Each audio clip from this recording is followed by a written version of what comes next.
What are you taking away from Nigeria in terms of your visits? What exactly you would remember, when you leave Nigeria? As I said, that what I would remember that Nigeria, at least what I said earlier, the best message for me to take, that there are very few places in the world today,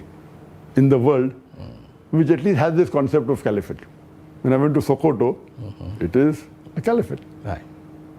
So I would say that at least that, if it expands to the full world, and if you have one Khalifa, here it's Sultan, but if you have one Khalifa, then inshallah we'll go back and Muslims will be united and no one will be able to play around like how they're doing with Palestine, how they're causing trouble to Palestine.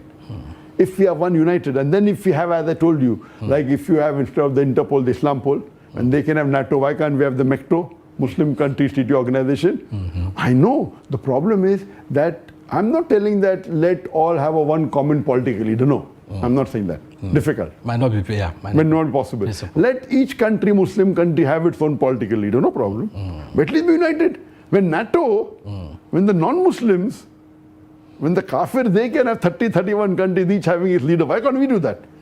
We should unite together under one umbrella that at least as far as anyone touches or harms any Muslim, they'll think million times before touching any Muslim country. Right.